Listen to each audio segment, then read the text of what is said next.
Let's go to voicemail. 219-2-DAVID-P.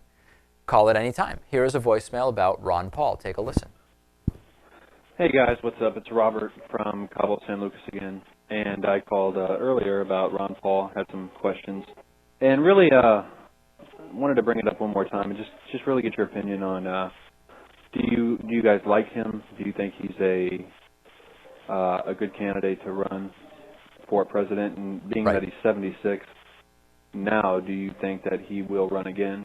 And really just want your opinion on what you guys think of him. Okay, we've kind of talked about this extensively. I am not a fan of Ron Paul's. I believe that I can handpick things about him that I agree with, which, for example, the two wars that we were recently in were not the best use of the country's resources for different reasons than he thinks. You know, I can kind of handpick stuff, but generally it's widely known on this show we are not Ron Paul fans. We certainly would not vote for him, I think we can say. A lot of his ideas are just way too outrageous, even though I do think he would probably help with with some of the money problems. Okay, Natan, you want to comment? Yeah, I think he's a completely unrealistic guy, and like you were saying, we can cherry pick an issue where we happen to agree with him for different principles, and those differences in principles are what lead him to support things that we abhor. All right, and then here's another voicemail along similar lines asking about a third party. Hey, David, Lewis, and that other guy. Just kidding. Hey, Natan. Noah here from Richmond, Virginia. I had a question for you guys. I've only been listening to the show for about a year or so I'm not really sure if you've addressed this before. But I was wondering, living in a state that Obama was guaranteed to win, such as Massachusetts, if you ever considered voting for a more progressive third-party candidate like Jill Stein or Stuart Alexander, not because they had any chance of winning, but I guess in hope of giving them a little more attention and possibly even someday a voice on the mainstream stage, maybe years and years and years from now, as opposed to voting for Obama, who I've heard you say many times is not progressive enough. Of course, living in a battleground state like Virginia, I voted for Obama to... Okay, so I think I understand the question. I always consider who I'm going to vote for, and I take all candidates into consideration.